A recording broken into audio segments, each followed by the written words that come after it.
Hello everyone, আপনি যদি laptop user অথবা ডেস্কটপ ইউজার হয়ে থাকেন তাহলে কখনো না কখনো অবশ্যই আপনি কিবোর্ডের শর্টকাটগুলো ব্যবহার করেছেন, রাইট? আচ্ছা, এই শর্টকাটগুলো কিন্তু মাইক্রোসফট ওয়ার্ড এক্সেলের ভিতরে যে সীমাবদ্ধ তা নয়। প্রত্যেকটা সফটওয়্যার বা বিভিন্ন ওয়েবসাইটের জন্য আলাদা আলাদা কিবোর্ড শর্টকাট থাকে। তো এই ভিডিওতে আমরা ইউটিউবের এমন কিছু কিবোর্ড শর্টকাট দেখব যেগুলো জানার পরে আপনি আরও স্মার্টলি ইউটিউব ব্যবহার করতে পারবেন। তাই ভিডিওটি স্কিপ না করে সম্পূর্ণ ভিডিওটি দেখার চেষ্টা করবেন। চলুন তাহলে শুরু করি। চ্যানেলটি সাবস্ক্রাইব করুন আর সাথে বেল আইকনটিও দাবিয়ে দেবেন। তো আমরা সরাসরি ইউটিউব ওপেন করে নেব।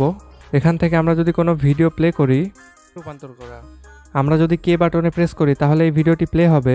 হ্যালো এভরিওয়ান, এই ভিডিওতে আমরা ইউআরএল এবং আমরা যদি কে বাটনে আবার প্রেস করি তাহলে এই ভিডিওটি পজ হয়ে যাবে। তো এই একই কাজটি আমরা আমাদের স্পেস বাটন দিয়েও করতে পারি। আমরা যদি স্পেস বাটনে প্রেস করি তাহলে ভিডিওটি একইভাবে প্লে হবে এবং পজ হবে। ভিডিওতে আমরা ইউআরএল, তবে স্পেস বাটনে প্রেস করলে মাঝের মধ্যে আমাদের পেজটি স্ক্রল হয়ে যায়। সেজন্য কে বাটনটি হচ্ছে প্লে এবং পজের জন্য পারফেক্ট। আমরা যদি কিবোর্ডের এল বাটনে প্রেস করি তাহলে আমাদের ভিডিওটি 10 সেকেন্ড সামনের দিকে নিয়ে যাবে, এবং আমরা যদি জে বাটনে প্রেস করি তাহলে আমাদের ভিডিওটি 10 সেকেন্ড পিছনের দিকে নিয়ে যাবে। তবে আমরা যদি 5 সেকেন্ড সামনের দিকে যেতে চাই তাহলে আমাদের রাইট অ্যারোটি প্রেস করতে হবে। আবার আমরা যদি 5 সেকেন্ড পিছনের দিকে যেতে চাই তাহলে আমাদেরকে লেফট অ্যারো কি ব্যবহার করতে হবে। তো আমরা যদি ভিডিওটি স্কিপ করে দেখতে চাই তাহলে আমরা যদি 10% থেকে শুরু করতে চাই তাহলে আমরা 1-এ প্রেস করব। আমরা যদি 20% থেকে শুরু করতে চাই তাহলে 2, 30% থেকে শুরু করতে চাইলে 3, 40% থেকে শুরু করতে চাইলে 4। এইভাবে আপনি 0 থেকে 9 পর্যন্ত বাটন ব্যবহার করতে পারবেন, যেখানে 0 থেকে ভিডিওটি শুরু হবে এবং 9 বাটন দিয়ে আমরা 90% পর্যন্ত স্কিপ করতে পারবো। আমরা যদি ভিডিওটিকে ফুল স্ক্রিন করতে চাই তাহলে এফ বাটনে প্রেস করব। আবার যদি এফ বাটনে প্রেস করি তাহলে ভিডিওটি আগের অবস্থানে চলে আসবে। আমরা যদি ভিডিওটি থিয়েটার মোডে দেখতে চাই তাহলে টি বাটনে প্রেস করব। তাহলে দেখুন আমাদের স্ক্রিনটি বড় হয়ে গেল এবং আমাদের পাশে যে ভিডিওগুলো ছিল সেগুলো নিচের দিকে চলে গেছে।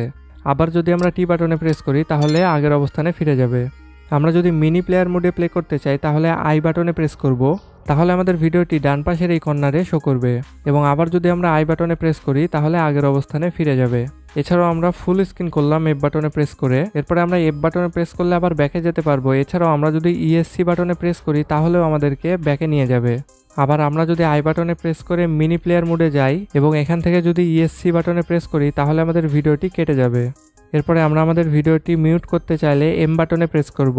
দেখুন আমরা ভিডিওটি প্লে করে এম বাটনে প্রেস করলাম। এখন এই ভিডিওটি কিন্তু চলতেছে কিন্তু মিউট হয়ে আছে। আমরা যদি আবার এম বাটনে প্রেস করি তাহলে এটা আবার আনমিউট হয়ে যাবে। ডিভাইস থেকে কতজন সাবটাইটেল দেখার জন্য আমরা সি বাটনে প্রেস করব। যদি আমার এই ভিডিওর সাবটাইটেল দেওয়া থাকে তাহলে এখানে নিচে আমাদেরকে সাবটাইটেল শো করবে, এবং সেই সাবটাইটেল তুলে দেওয়ার জন্য আমরা আবার সি বাটনে প্রেস করব, তাহলেই সাবটাইটেল চলে যাবে। আমরা ভিডিওর ভলিউম বাড়ানো এবং কমানোর জন্য আপ এবং ডাউন অ্যারো কি ব্যবহার করব। আমরা এখন আপ অ্যারোতে ক্লিক করতেছি, আমাদের ভলিউমটি বাড়তেছে, এবং আমরা যদি এখন ডাউন অ্যারোতে ক্লিক করি তাহলে আমাদের ভিডিওর ভলিউম কমে যাবে। আমরা যদি এখন শিফট প্লাস এন বাটনে প্রেস করি তাহলে আমাদের পরের ভিডিওটি প্লে হবে। আমরা শিফট প্লাস এন বাটনে প্রেস করলাম। দেখুন আমাদের পরের ভিডিওটি কিন্তু প্লে হয়ে গেছে। এবং আমরা যদি শিফট প্লাস পি বাটনে প্রেস করি তাহলে আমাদের পূর্বের ভিডিওটি প্লে হবে। তবে এটা নর্মাল ভিডিওতে হবে না, এটা শুধু হবে প্লেলিস্টের ভিতরে। আমরা একটি প্লেলিস্ট ওপেন করলাম এবং একটি ভিডিও প্লে করলাম। তাহলে দেখুন এখানে 2 নম্বর ভিডিওটি চলতেছে। আমরা যদি এখন শিফট প্লাস পি বাটনে প্রেস করি তাহলে আমাদের পূর্বের ভিডিওটি চালু হয়ে গেল। আমরা ভলিউম বাড়ানো এবং কমানোর কি দুইটা দেখে নিয়েছি, সেটা হলো আপ এবং ডাউন অ্যারো কি। আমাদের এখানে যে সার্চ বার আছে এখানে যদি আমরা ডিরেক্ট যেতে চাই তাহলে আমরা প্রশ্নবোধক বাটনে ক্লিক করব। তাহলে আমরা সরাসরি এখানে গিয়ে লিখে সার্চ দিতে পারবো।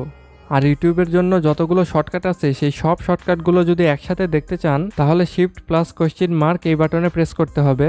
তাহলে ইউটিউবের জন্য যতগুলো শর্টকাট কি আছে সবগুলো একসাথে শো করবে। আশা করি ভিডিওটি আপনাদের অনেক উপকারে আসবে। এই শর্টকাটগুলোর ভিতরে আপনি আগে থেকে কয়টা জানতেন এবং কয়টা নতুন শিখলেন অবশ্যই কমেন্ট করে জানাবেন। আর এরকম আরও ভিডিও পেতে আমাদের চ্যানেলটি এখনই সাবস্ক্রাইব করে রাখুন। দেখা হচ্ছে পরবর্তী ভিডিওতে। আল্লাহ হাফেজ।